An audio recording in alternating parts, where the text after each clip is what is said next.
Hello दोस्तों, good morning. स्वागत है एक बार फिर से आप सभी का एनजेटी एजुकेशन में। साथियों, आज है 25 मार्च और आज की वीडियो में हम लोग बात करेंगे 25 मार्च 2025 के मोस्ट इंपॉर्टेंट करंट अफेयर के क्वेश्चंस के बारे में।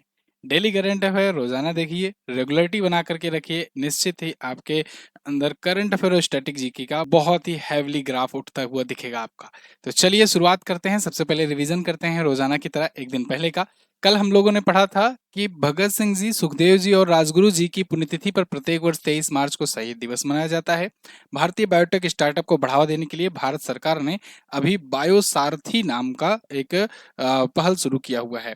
इसके अलावा इसको यूपीएससी के संयुक्त सचिव नियुक्त किए गए हैं अनुज कुमार सिंह। अच्छा, मैं देख रहा था कुछ लोग जो है कंफ्यूज थे कि यूपीएससी के अध्यक्ष नियुक्त किए गए हैं। इवन कुछ चैनल के तो थंबनेल में भी हमने देखे कि यूपीएससी के चेयरमैन नहीं, यूपीएससी के ज्वाइंट सेक्रेटरी नियुक्त किए गए हैं। ठीक है ना, ये बात ध्यान रखना। अनुज कुमार सिंह जो है ये ज्वाइंट सेक्रेटरी हैं। ठीक है, गलत ना पढ़ो, सही पढ़ो जो भी पढ़ो। खैर, चेन्नई में आयोजित पीएसए चैलेंजर स्क्वैश टूर्नामेंट में महिला वर्ग का खिताब अनाहत सिंह ने जीता है। पर्पल फेस्टिवल का आयोजन नई दिल्ली में किया गया, समावेशिता को बढ़ावा देना, दिव्यांगजन को सशक्त करने के लिए। डेनमार्क के knight cross of the order of Dannebrog से सम्मानित किया गया विजय शंकर को। 1 से 15 अक्टूबर तक 11वीं एशियाई तैराकी चैंपियनशिप होगी अहमदाबाद में। इसके अलावा 250 मीट्रिक टन माल लादान करने वाला भारत का पहला रेलवे जोन बना ईस्ट कोस्टल रेलवे जोन। कहां पर इसका हेडक्वार्टर है? भुवनेश्वर में। और ऑनलाइन ट्रेवल प्लेटफॉर्म गोआई बीबू का ब्रांड एम्बेसडर बनाया गया ऋषभ पंत को और किसको? सुनील गावस्कर को। निसांगो ईश्वर ने मेटा में कुल कितने अवार्ड जीते हैं? बंगाल नाटक में 5 अवार्ड जीते हुए हैं। ठीक है। विश्व मौसम विज्ञान दिवस 23 मार्च को मनाया गया, closing the early warning gap together, ये थीम के साथ। ये टॉप 11 करंट अफेयर थे जो हम लोगों ने कल पढ़े थे। अब आज की करंट अफेयर हम लोग देखेंगे एमजेटी ऐप पर। लेकिन एक और जरूरी बात, देखो वन लाइनर आ गई है आज। ठीक है ना, आज दोपहर तक वन लाइनर बिल्कुल आपको मिल जाएगी।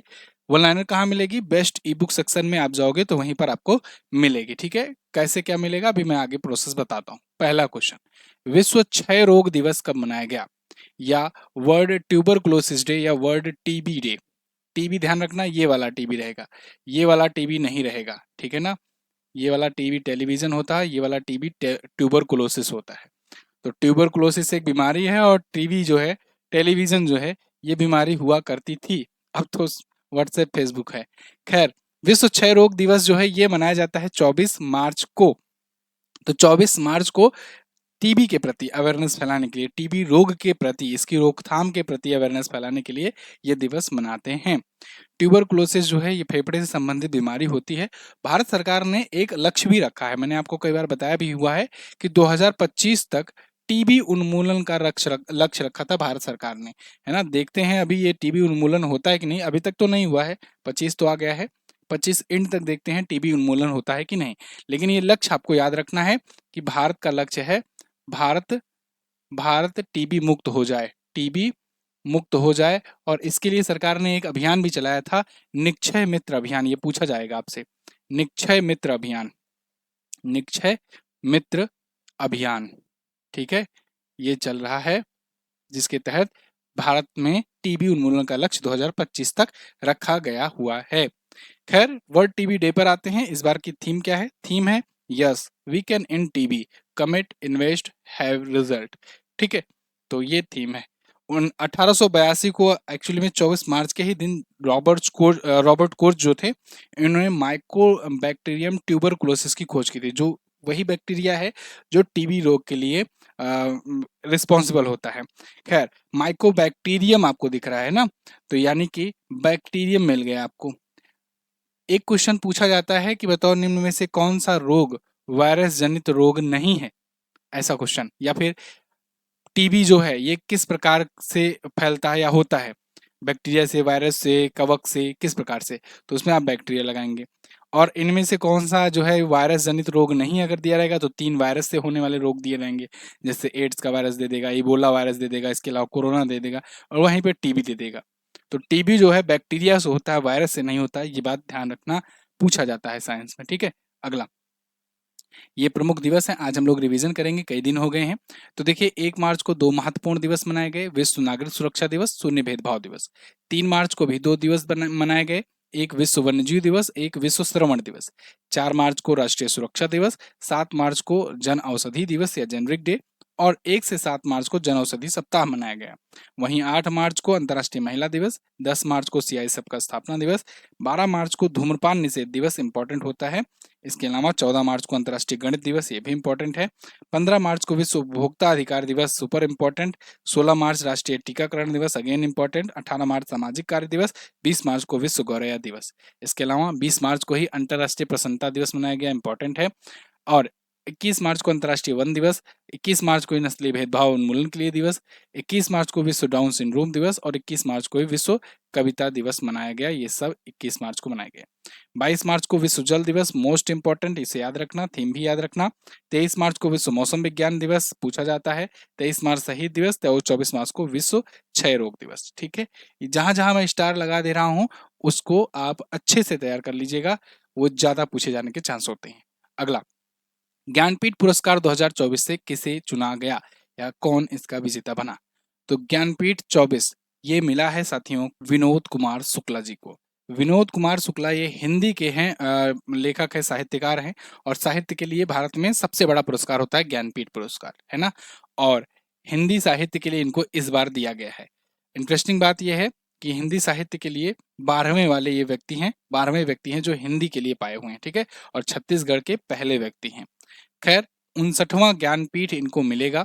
58वां किसे मिला था पिछली बार 2 व्यक्तियों को मिला था ना, जगत गुरु राम भद्राचार्य जी को और उर्दू के महान लेखक गुलजार जी को, ठीक है। और ये 58वां था, ये 59वां था, ठीक है। तो पहला किसको दिया गया था, ध्यान रखना, पहला विजेता जी शंकर कुरूप थे, 1965 में ये विजेता थे।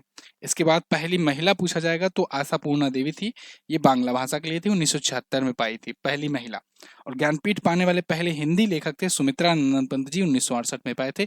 ये सब चीजें पूछा जाता है। एक और पूछा जाता है कि बताओ कि कब से, पहले चूंकि एक रचना के लिए दिया जाता था ना, किसी एक विशेष कृति के लिए दिया जाता था, जैसे सरस्वती सम्मान और व्यास सम्मान दिया जाता है, लेकिन बाद में फिर लाइफ टाइम की कंट्रीब्यूशन के लिए दिया जाने लगा। लेकिन ये कब से हुआ, ये 1982 से हुआ।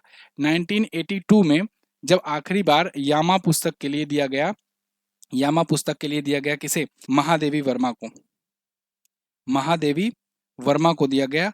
उसके बाद ये बंद कर दिया गया कि एक एक पुस्तक के लिए दिया जाए, फिर उसके बाद फिर दिया जाने लगा लाइफ टाइम के कंट्रीब्यूशन पर। जैसे आप यहाँ पर देखोगे ना, यहाँ पर आपको नहीं दिख रहा होगा कि किस रचना के लिए दिया गया, यहाँ भी आपको किस रचना के लिए दिया गया नहीं दिख रहा होगा, लेकिन उसके पहले 1982 से पहले दिया जाता था एक एक खास रचना के लिए, ठीक है। चलिए, तो 11 लाख रुपए का नगद पुरस्कार, एक प्रशस्ति पत्र और एक वाग्देवी की प्रतिमा दी जाती है। 11 लाख रुपए प्राइज मनी है इसका, ज्ञानपीठ का, ये बात ध्यान रखना। ठीक, आगे बढ़े। अगला बहुत इंपॉर्टेंट क्वेश्चन है, ये बहुत ज्यादा इंपॉर्टेंट है ज्ञानपीठ। मार्च 2025 में भारतीय बीमा नियामक और विकास प्राधिकरण IRDAI ने बीमा सलाहकार समिति के पुनर्गठन के तहत कितने नए सदस्यों की नियुक्ति की घोषणा की है?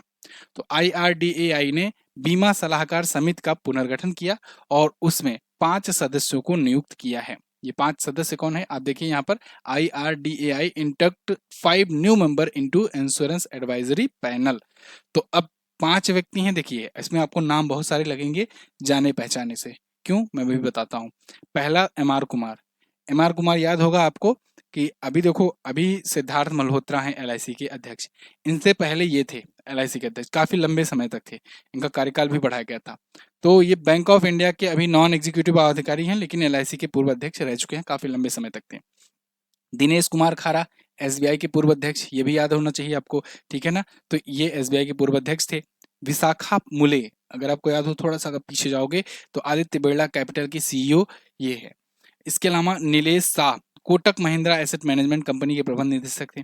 कोटक LSG वैद्यान पूर्व GIC चेयरमैन और वर्तमान में एयर इंडिया व टाटा AI लाइफ इंश्योरेंस में स्वतंत्र निदेशक हैं। तो ये 5 व्यक्तियों की एक कमेटी बनाई गई है बीमा सलाहकार समिति में, ठीक है। ये IRDAI है, भारतीय बीमा नियामक और विकास प्राधिकरण। ये क्या करती है, जितने भी इंश्योरेंस के जो कंपनियां हैं ना, जो इंश्योरेंस प्रोवाइड करती हैं, चाहे वो टर्म इंश्योरेंस प्रोवाइड करती हो, हेल्थ इंश्योरेंस प्रोवाइड करती हो, लाइफ इंश्योरेंस प्रोवाइड करती हो, इन सब को प्रोवाइड करने वाली जो कंपनियां हैं वो सही से काम कर सकें, उनके लिए नियम और नीतियां निर्धारण करता है IRDAI, ठीक है।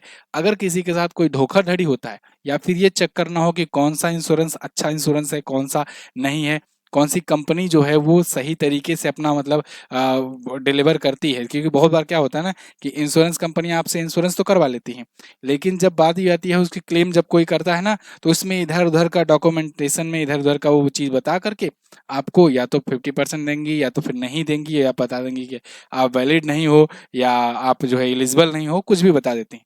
तो ये देखा जाता है, ये IRDAI ही ये तय करके पूरा बिल्कुल अच्छा पारदर्शिता बनाया हुआ है कि इसका रेशियो क्या है, और वो रेशियो भी उजागर करता है। आप जाकर के चेक कर सकते हो कि किसका कितना रेट है, कि किस हिसाब से कौन क्लेम का रेट है किस कंपनी का, उसी हिसाब से लेना होता है। खैर चलिए, IRDA अधिनियम 1999 की धारा 25 और IRDA बीमा सलाहकार समिति विनियमन 2000 के विनियम 3A के तहत इसकी स्थापना की गई थी। अगला,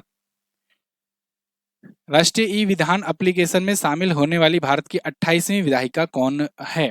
ठीक है, देखो एमजेटी एजुकेशन से करंट अफेयर का पढ़ने का मतलब सिर्फ ये नहीं कि आप एग्जाम के लिए पढ़ो, आपको एक मूलभूत जानकारी भी होनी चाहिए जिससे आप अपने घर वालों को, फैमिली वालों को या अपने आसपास के लोगों को समझा भी सको एक जागरूक और एक शिक्षित नागरिक की तरह, कि देखो ये चीज़ ऐसे होता है, इसके लिए ये रूल बना हुआ है, जाकर के पहले क्रॉस चेक किया जाए। जैसे मान लो इंश्योरेंस लेना है तो पहले जाकर के वेबसाइट वगैरह पर खूब बढ़िया से रिसर्च करो कि कौन सी कंपनी से लेने जा रहे हैं या कौन सा कंपनी वाला हमको बेचने की कोशिश कर रहा है, उसका रेशियो कितना है, ठीक है, क्लेम का, वो कितना लोगों को क्लेम किया है पास्ट में, 5 साल में, 10 साल में। तो ये सब चेक करो, उसके बाद जो है स्टेप उठाओ। खैर, राष्ट्रीय ई विधान एप्लीकेशन की बात करें तो इसमें शामिल होने वाली भारत की 28वीं विधायिका बन गई है दिल्ली की विधायिका। विधायिका मतलब विधानमंडल, है ना? अब किसी-किसी विधायिका में 2 सदन होते हैं, किसी-किसी विधायिका में 1 ही सदन होते हैं। देखिए, केवल 6 ऐसे विधानमंडल हैं या 6 ऐसे राज्य हैं, जहाँ पर विधानसभा के साथ-साथ विधान परिषद भी है। बाकी सब जगह केवल विधानसभा ही है, ठीक है? विधान परिषद क्या होता है? राज्य का अपर हाउस। जैसे अपने यहाँ क्या होता है कि केंद्र में अगर देखा जाए, तो एक अपर हाउस है राज्यसभा, एक लोअर हाउस है लोकसभा, है ना? ऐसे ही राज्यों में भी अपर हाउस, लोअर हाउस होता है, लेकिन केवल 6 ऐसे राज्य हैं जहाँ पर 2 सदनात्मक हैं, या कहें कि 2 हाउसेज हैं। एक अपर हाउस है विधान परिषद जिसे कहते हैं, एक लोअर हाउस है विधानसभा जिसे कहते हैं। तो विधानसभा तो सब में है, जहाँ-जहाँ भी मुख्यमंत्री हैं, है ना? लेकिन परिषद जो है केवल 6 में है। अब इनको याद करने के लिए जब मैं पढ़ाई करता था तब कुम्बाट नाम की एक ट्रिक बनाई थी, कुम्बाट, ठीक है ना? अब ये पता नहीं कितने लोगों को याद होगा कि नहीं, क्योंकि ट्रिक वगैरह ना लोग पर्सन टू पर्सन डिपेंड करती है। कुछ लोग को अपना ट्रिक याद होता है। तो हमने जो ट्रिक बनाई थी वो मैं आपको बता दे रहा हूँ। कुम्बाट मतलब आप समझिएगा कर्नाटका, उत्तर प्रदेश, महाराष्ट्र, बिहार और आंध्र प्रदेश, तेलंगाना। आंध्र प्रदेश, तेलंगाना को इसलिए याद रखोगे क्योंकि 2014 से पहले एक ही थे, बाद में तो एक अलग-अलग हुए, तो आंध्र प्रदेश, तेलंगाना याद रहेगा। उत्तर प्रदेश लेना तो बिहार भी ले लेना, बगल-बगल में है, पड़ोसी-पड़ोसी, है ना? इसके अलावा कर्नाटक लेना तो मुंबई भी ले लेना, ये भी पड़ोसी-पड़ोसी हैं। तो कुम्बाट से आप याद रख सकते हो इन 6 जगहों पर विधान परिषद भी है। यानी ये देखो क्वेश्चन किस-किस टाइप से पूछेगा, निम्न में से कौन सा राज्य में 2 सदनात्मक विधानमंडल है या विधायिका है? तो 2 सदनात्मक या द्विसदनात्मक मतलब कि विधान परिषद भी है, और निम्न में से किस राज्य में विधान परिषद नहीं है? किसी भी प्रकार से क्वेश्चन पूछ सकता है। तो याद रखना कि ये है। अब विधायिका में बात करूँ दिल्ली की, तो दिल्ली में केवल विधानसभा है ना?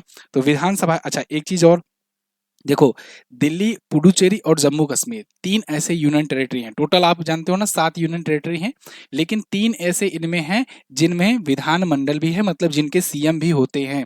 विधान परिषद भी है, सॉरी विधानसभा भी है, और उस विधानसभा की वजह से वहाँ पर चुनाव होता है। विधानसभा में लोग चुन कर आते हैं तो वो अपना सदन का नेता चुनते हैं, ठीक है? तो जो नेता होता है वो मुख्यमंत्री होता है विजेता पार्टी का, तो सीएम भी होते हैं, यानी कि इन 3 में। तो 7 में से 3 ही हैं जहाँ पर उनके सीएम भी होते हैं। कौन-कौन से हैं भाई? दिल्ली, पुडुचेरी और जम्मू कश्मीर। अभी जम्मू कश्मीर में बने हुए हैं ना, कौन बने हैं जम्मू कश्मीर के मुख्यमंत्री? कमेंट करके बताओ। दिल्ली के तो आप जानती हो। चलो तीनों के लिख दिया मुख्यमंत्री। खैर यहाँ दिल्ली की बात करें, अब आ जाते हैं क्वेश्चन पर। नेशनल ई विधान एप्लीकेशन, ये नेवा जो है, ये एक्चुअली में लॉन्च किया गया था किस लिए ना? ये लॉन्च किया गया था कि विधानसभा का जो प्रोसेस है वो डिजिटलाइज़ किया जा सके। आप सोचो, मैं आपको एक कंडीशन देता हूँ कि देखो अभी अभी क्या होता है कि कोई भी अगर वैसे आधिकारिक चीज़ें चलता है, नोटिस आता है, तो वेबसाइट पे अपलोड हो जाता है। पहले क्या होता था, कागज़ टू कागज़ इधर से उधर ट्रैवल करता था, बहुत ज़्यादा पेपर का यूज़ होता था। लेकिन ये तो छोड़ो, विभागों वाली बात रही। अगर विधानसभा में बात करें, तो प्रतिदिन सभी जो विधायक हैं बोलने के लिए, उनकी स्पीच के लिए फ़ोटोकॉपी, उनका कंटेंट तैयार करना, ठीक है? और वो जो भी बयान देंगे या बजट लॉन्च करेंगे तो पन्नों-पन्नों का पूरा-पूरा किताब होगा, बजट होगा, तो ये सब में बहुत कागज़ यूज़ होता था। फिर क्या हुआ कि नेवा लाई, सरकार लाई नेवा, ठीक है। नेवा मतलब नेशनल ई विधान एप्लीकेशन, नेशनल ई विधान एप्लीकेशन ऐसे ही लिखा जाएगा नेवा, ठीक है। ई का मतलब इंटरनेट। तो नेशनल ई विधान एप्लीकेशन जब आया तो उसके बाद राज्यों को कहा गया कि भाई आप भी डिजिटलाइजेशन को थोड़ा प्रमोट करो या एक्सेप्ट करो। तो सब लोग जो है सदन की कार्यवाही वगैरह सारा कुछ प्रोसेस डिजिटलाइज माध्यम से करने लगे। अब आज के टाइम पर आप देखोगे ना, जब भी विधानसभा में लोग बोलते हैं, विधायक बोलते हैं, तो एक टेबलेट बना होता है बढ़िया से, वो टेबलेट के जरिए उसी में पढ़ पढ़ के बोल रहे होते हैं। तो वो है कि वो राज्य नेशनल ई विधान एप्लीकेशन को अप्रूव किया, अपने यहाँ लागू किया है नेवा को। तो अब नेवा में शामिल होते होते 28वां राज्य बन गया, 28वां या विधानमंडल बन गया कहेंगे, दिल्ली। समझ में आई बात पूरी? अच्छा, चलिए पहला कौन बना था? तो पहला बना था नागालैंड। नागालैंड राष्ट्रीय विधान एप्लीकेशन को लागू करने वाला पहला राज्य था, ठीक है जी। चलिए बाकी तो मैं आपको सब बता दिया हूँ। अच्छा आगे बढ़ें इससे पहले, देखिए वैसे तो मैं हमेशा डिटेल करंट अफेयर को प्रेफर करता हूँ, लेकिन आप लोग की डिमांड रहती है वन लाइनर को भी। तो जो लोग को क्योंकि रिवीजन करना रहता है, मैं देखिए हमेशा कहता हूँ, अभी भी फिर से कह रहा हूँ कि पढ़ना हमेशा डिटेल में। अगर आपको पढ़ना होगा कि पहली बार करंट अफेयर पढ़ना है तो पूरा डिटेल वाली ई बुक लो, ठीक है। लेकिन जो एक बार वीडियो देखे हुए हैं, जिनको लास्ट टाइम पर एक बार रिवीजन करना है, अपने जो सोए हुए हैं चीज़ें उनको जगाना है, उसके लिए वन लाइनर काम आता है। क्यों? क्योंकि ये कम समय में बहुत अच्छा कवरेज दे देता है। तो ऐसे में क्योंकि आपके एग्जाम्स लगे हुए हैं आगे आने वाले टाइम पे, तो पिछले 6 महीनों की ई बुक जो है ये लॉन्च कर दी गई है वन लाइनर वाली, ठीक है। जैसा कि मैंने आपसे वादा किया था कि वन लाइनर आएगा जल्दी। इस बार के वन लाइनर में हम लोगों ने क्या किया, थोड़ा सा और ज़्यादा इंप्रूवमेंट किया है। एमजेटी एजुकेशन हमेशा इंप्रूवमेंट के लिए जाना जाता है। तो इस बार हम लोग ने क्या किया है कि 15 क्वेश्चन हिंदी और इंग्लिश दोनों दिए ही हैं, बीच बीच में कुछ ऐसे कंटेंट दे दिए हैं रिवीजन वाले, है ना। जैसे मान लो एक आया विनबैक्स से रिलेटेड कि विनबैक्स का 5वां संस्करण कहाँ हुआ, तो इसका आंसर तो है ही है, और साथ ही साथ में रिवीजन पॉइंट दे दिया गया कि पिछले बताओ कुछ कहाँ कहाँ पर हुए। तो जैसे मैं आपको वीडियोज में देता हूँ ना, ऐसे ही कि किन के मध्य कौन कौन से सैन्य अभ्यास हुए, कब कब हुए, कहाँ पर हुए, ये भी लिस्ट दे दी गई है। तो ऐसे ही सूचकांक के बीच बीच में पुस्तकें, तो इससे क्या होगा कि आपको एकदम पूरा कहानी नहीं लगेगी, है ना, उपन्यास टाइप से नहीं पढ़ोगे आप, पढ़ोगे बीच बीच में इंटरेस्टिंग चीज आ जाएगी। इस बार बीच बीच में इमेजेस भी यूज किया गया, ग्राफिक्स भी यूज किया गया। तो थोड़ा सा कुल मिलाकर के है तो वन लाइनर, लेकिन आपको और इंटरेस्टिंग वे में प्रेजेंट करने का प्रयास किया गया है। इस बार की ई बुक कितने में है? तो देखो ये ई बुक 50 रुपए में है, लेकिन एज यूजुअली जैसे मैंने कहा है हमेशा कि अपने स्टूडेंट के लिए जब भी लॉन्च करूंगा तो शुरुआत में जो रेगुलर स्टूडेंट है उनको आधे दाम पे या बहुत बड़ी डिस्काउंट पे मिलेगा। तो इस बार भी ये आधे दाम पर यानी 25 रेट्स में आपको दिया जा रहा है, सिर्फ और सिर्फ 2 दिनों के लिए। क्योंकि जितने भी रेगुलर व्यूअर हैं, जो लोग अपने चैनल पर रेगुलर विजिट कर रहे हैं, देख रहे हैं, तो उनके लिए तो ये 25 में मिल जाएगा अभी 2 दिन के लिए। बाकी लोग जब एप्लीकेशन से जब ही सोएंगे, जगेंगे, जाएंगे, लेंगे, तो उनको ये ई बुक 50 में मिलेगी, ठीक है ना। तो याद रहे 2 दिनों के लिए 25 में है, फटाक से जाकर के इसको ले लो। 6 महीने का कंटेंट है, अक्टूबर 2024 से लेकर मार्च 2025 का। लेकिन अगर रिवीजन पॉइंट भी ऐड कर लिया जाए तो उससे भी पहले का कंटेंट हो जाता है। वन लाइनर है, रिवीजन कीजिए फास्टली, उसके बाद मॉक टेस्ट वगैरह लगाइए, देखिए आपका स्कोर इंप्रूवमेंट देखने को मिलेगा स्कोर में। आगे बढ़ते हैं। अगला क्वेश्चन है आपका, हाल ही में जल शक्ति अभियान कैच द रेन अभियान 2025 का शुभारंभ कहाँ किया गया? इसका शुभारंभ किया गया है अभी हरियाणा में पंचकुला में। जल शक्ति अभियान कैच द रेन। तो जल शक्ति अभियान कैच द रेन, देखिए ये आपको नायब सिंह सैनी दिख रहे होंगे, हरियाणा के मुख्यमंत्री हैं। इन्होंने इसका उद्घाटन किया, छठा संस्करण है इस बार का। 22 मार्च को विश्व जल दिवस मनाया गया था, उसी अवसर पर ये जल शक्ति अभियान कैच द रेन कैंपेन शुरू किया गया। देखो ये जल शक्ति अभियान एक्चुअली में ना शुरुआत बहुत पहले हुई थी, 2019 से ही। लेकिन 2021 में एक और इसमें लाइन जुड़ी। ये पूछा जा सकता है आपसे कि कैच द रेन कब जुड़ा? तो जल शक्ति अभियान में कैच द रेन जो है ये 2021 में जुड़ा। इसके बाद जल शक्ति अभियान कैच द रेन हो गया। तो अब संस्करण इसका इस बार छठा है। कैच द रेन का मतलब क्या हुआ? कुछ अर्थ निकाल पा रहे हो? देखो कैच द रेन मतलब होता है वर्षा, ठीक है ना, बारिश। तो बारिश के पानी को कैच करना, रोकना, स्टोर करना। क्योंकि बारिश का पानी जो होता है वैसे अमूमन होता है वो शुद्ध, सबसे शुद्ध माना जाता है। लेकिन पहली दूसरी वर्षा में आप जानते हो कि सल्फर डाइऑक्साइड वगैरह के आते हैं, तो वो अम्लीय वर्षा जो होती है, पीएच मान कम होता है। खैर ये जो कैच द रेन है, इसको स्टोर किया जाए, मतलब कि बारिश के पानी को स्टोर किया जाए और उसको फिर यूज किया जाए। चलो ठीक है, मान लो पीने के लिए नहीं यूज करोगे लेकिन बाकी काम के लिए तो यूज कर सकते हो ना। तो इसीलिए कैच द रेन कैंपेन शुरू किया गया। अगर आपको याद हो आ रहा हो तो कुछ साल पहले मैंने आपको बताया था कि उड़ीसा ने ऐसे ना रूफ टॉप परियोजना शुरू की थी कि छत पर सब लोग अपना अपना कुछ ऐसा स्टोरेज सिस्टम बनाओ कि पानी बारिश का आए तो वहां पर स्टोर हो जाए। काफी अच्छा इनिशिएटिव था उड़ीसा का। खैर, हरियाणा की बात करें तो हरियाणा आपको यहाँ पर देखने को मिलेगा। चंडीगढ़ इसकी राजधानी है। नायाब सिंह सैनी इसके सीएम हैं। ठीक है, नायब सिंह सीएम है और बंडारू दत्तात्रेय यहाँ के गवर्नर है। किस पार्टी से हैं ये? बीजेपी पार्टी से हैं। और आपको वसई वेटलैंड, बड़खल झील, सूरज कुंड, बरम सरोवर, दमदमा, सोहना ये प्रमुख झीलें मिलेंगी। सुल्तानपुर नेशनल पार्क और कलेसर नेशनल पार्क ये दोनों बहुत पूछा जाता है। ठीक है, 22 जिले हैं, 90 विधानसभा में सीटें हैं, 10 लोकसभा में और 5 राज्यसभा में सीटें हैं। अंतर्राष्ट्रीय मुद्रा कोष ने हालिया रिपोर्ट के अनुसार किस वर्ष भारतीय अर्थव्यवस्था को जापान को पीछे छोड़कर दुनिया की चौथी अर्थव्यवस्था बनने की का अनुमान लगाया? तो आईएमएफ ने कहा है कि भारत जो है ना ये 2025 में ही जापान को पीछे करके चौथी सबसे अर्थव्यवस्था बड़ी बन जाएगा। और तो और 2027 आते आते तीसरी सबसे बड़ी अर्थव्यवस्था बन जाएगा। ये पहले भी अनुमान किया था, अभी फिर से अपने अनुमान को इन्होंने दोहराया हुआ है। ठीक है, तो अब दोहराया है तो हम लोग भी दोहरा लेते हैं। देखो, आईएमएफ ने कहा है कि 2025 में जापान को और 2027 में जर्मनी को हम लोग पीछे छोड़ेंगे, भारत वाले। अभी की स्थिति क्या है?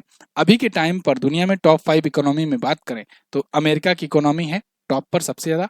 $30.33 ट्रिलियन की इकोनॉमी है, $30 ट्रिलियन की इकोनॉमी है।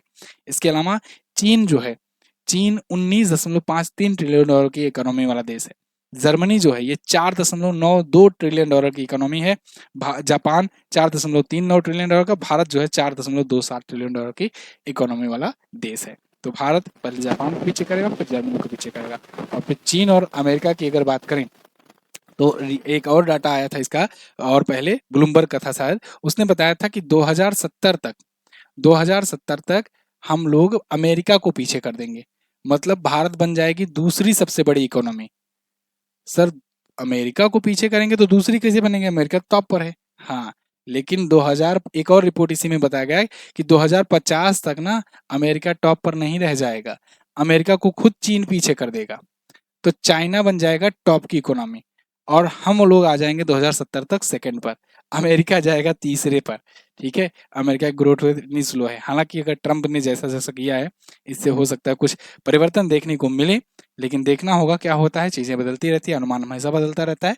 खैर, ये भी ध्यान रखना। अगले, हाल ही में किसको भारतीय राष्ट्रीय कला एवं सांस्कृतिक विरासत ट्रस्ट INTACH का अध्यक्ष चुना गया? तो इनटेक का या कहें कि INTACH का अध्यक्ष चुना गया है अशोक सिंह ठाकुर को। Ashok Singh Thakur elected as a new chairman of INTACH। INTACH क्या है? यह है Indian national trust for art and culture heritage. ठीक है, हिंदी में क्या कहते हैं इसे? हिंदी में कहते हैं इसे भारतीय राष्ट्रीय कला एवं सांस्कृतिक विरासत ट्रस्ट। तो इसका अध्यक्ष इन्हें चुना गया हुआ है, 3 साल के लिए चुने गए हैं। ठीक है, बहुत खास नहीं है। आगे बढ़ते हैं। इसरो ने अंतरिक्ष स्टेशन स्थापित करने के लिए कब तक का लक्ष्य निर्धारित किया है? ये भी क्वेश्चन मैं आपको बता चुका हूँ पिछली बार बजट में, बजट से पहले भी अनाउंस हुआ था। जब एस सोमनाथ जी जाने वाले थे तब भी ये अनाउंस हुआ था, अनाउंस करके गए थे। अभी फिर से वी नारायणन जो नए अध्यक्ष आए हैं इसरो के, इन्होंने भी स्पीच देकर के अनाउंस किया है। तो क्वेश्चन बना है, रिवाइज भी कर लो, बढ़िया से रिविजन हो जाएगा आपका। देखिए, अंतरिक्ष स्टेशन अपना खुद का होगा, नाम क्या होगा? BAS, भारत अर्थ भारत अंतरिक्ष स्टेशन। ठीक है, भारत अंतरिक्ष स्टेशन। अंतरिक्ष स्टेशन है क्या? अंतरिक्ष स्टेशन मतलब अंतरिक्ष में एक स्टेशन, स्पेस में एक स्टेशन। लेकिन पृथ्वी के स्पेस में है तो एक जगह खड़ा रहेगा नहीं, क्योंकि पृथ्वी भी घूम रही है तो वो भी घूमता रहेगा। 28,000 किलोमीटर प्रति घंटे की रफ्तार से घूम रहा है अभी जो वर्तमान में है। क्या है अभी वर्तमान में? ISS है, इंटरनेशनल स्पेस स्टेशन है। इंटरनेशनल स्पेस स्टेशन ये घूम रहा है 28,000 किलोमीटर प्रति घंटे की रफ्तार से, पूरी पृथ्वी का चक्कर लगाता रहता है। सुनीता विलियम्स को अभी यहीं से लाया गया था, ये लोग वहीं पर रिसर्च करने गए थे।